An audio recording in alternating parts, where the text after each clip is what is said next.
Hello friends, welcome to மக்கள் சேவை channel. இன்றைக்கி நம்ம ஒரு சூப்பரான இன்ஃபர்மேஷன் பற்றி தான் பார்க்க போகிறோம். அதாவது பிஎஃப் பயனாளர்களுக்கு ஒரு முக்கிய அறிவிப்பு வெளியே இருக்குது.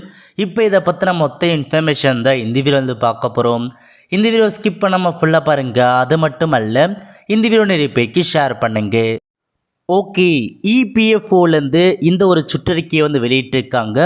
16/1/2024 அன்னைக்கு தான் இந்த ப்ரெஸ் ரிலீஸ் வெளியிட்டிருக்காங்க. இப்போ இதில் என்ன சொல்லியிருக்காங்க அப்படின்றத நம்ம முழுமையாக பார்த்துடலாம். ஓகே, ஃபஸ்ட் உங்களுக்கான சப்ஜெக்ட் கொடுத்துருக்காங்க பாருங்கள்.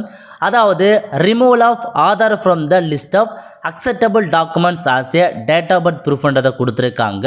அதாவது என்ன சொல்லியிருக்காங்கன்னா, இது வரைக்கும் நம்ம அந்த டேட் ஆஃப் பர்த்துக்கு ப்ரூஃபாக ஆதார் கார்டை யூஸ் பண்ணிகிட்ருக்கோம். அதை குறித்து ஒரு முக்கிய அறிவிப்பு வெளியிட்டிருக்காங்க பாருங்கள். அதாவது ஆதார் நிறுவனம் பார்த்தா ஒரு லெட்டர் பாஸ் பண்ணியிருக்காங்க பிஎஃப்க்கு. அதில் என்ன சொல்லியிருக்காங்கன்னா, நீங்கள் டேட் ஆஃப் பர்த்துக்கான ஒரு ப்ரூஃபாக ஆதார் கார்டு லிஸ்ட்லேருந்து ரிமூவ் பண்ணுங்க அப்படின்றது தெளிவாக கொடுத்துருக்காங்க. இது ஆதார் நிறுவனம் பிஎஃப்க்கு அனுப்பின ஒரு லெட்டர். ஸோ இதை தொடர்ந்து பார்த்தா பிஎஃப் நிறுவனம் என்ன பண்ணியிருக்காங்கன்னா, ஸோ அவங்க சொல்கிறதுக்கு பார்த்தா அக்செப்ட் பண்ணியிருக்காங்க.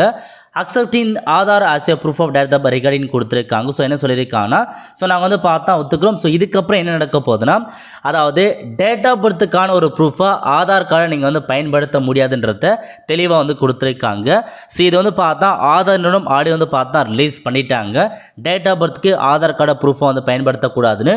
ஸோ இப்போ பார்த்தா பிஎஃப் தரப்புலேருந்து அவங்க பார்த்தா திரும்ப ஒரு கன்ஃபர்மேஷன் லெட்டர்ஸ் கொடுத்துருக்காங்க பாருங்கள். நீங்கள் ஒரு பிஎஃப் பயன்படுத்துறீங்கன்னா, இதுக்கப்புறம் நீங்கள் டேட் ஆஃப் பர்த் சேஞ்ச் பண்ண போகிறீங்க. ஏதாச்சும் டேட் ஆஃப் பர்த்துக்கு ஒரு ப்ரூஃபாக ஆதார் கார்டை கண்டிப்பாக நீங்கள் பயன்படுத்த முடியாதுன்றத தெளிவாக கொடுத்துருக்காங்க. In view of the above it is required that use of Aadhaar as a proof need to be deleted from the list of accept document சொல்லிட்டாங்க. அதாவது டேட் ஆஃப் பர்த் ப்ரூஃப்க்கு ஆதார் ஒரு ஆவணமாக நாங்கள் டெலீட் பண்ணியிருக்கோம். இதுக்கப்புறம் அதை பயன்படுத்த முடியாதுன்றத தெளிவாக கொடுத்துருக்காங்க.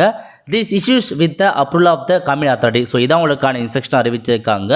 இதுக்கப்புறம் நீங்கள் பிஎஃப்ல பார்த்தோன்னா ஏதாச்சும் நீங்கள் டேட் ஆஃப் பர்த் பார்த்தா கரெக்ஷன்ஸ் பண்ண போகிறீங்க, அப்டேட் பண்ண போகிறீங்கன்னா அதுக்கு ஆதார் கார்டை வச்சு எதுவுமே உங்களால் பண்ண முடியாது. அதை தவிர்த்து மீதி இருக்க பாருங்கள், உங்களுக்கான பர்த் சர்டிஃபிகேட்டோ மார்க்ஷீட்டோ டிசியோ அதை வச்சு நீங்கள் கரெக்ஷன்ஸ் பண்ணலாம், அப்டேட் பண்ணிக்கலாம். அவ்வளோ ஃப்ரெண்ட்ஸ். ஸோ இதை பார்த்தா உங்களுக்கான இன்ஃபர்மேஷன். கண்டிப்பாக இந்த வீடியோ பிடிச்சி லைக் பண்ணுங்கள். அது மட்டும் அல்ல, இந்த வீடியோ நிறைய பேருக்கு ஷேர் பண்ணுங்கள். அடுத்த ஒரு நல்ல சந்திப்போம். நன்றி, வணக்கம்.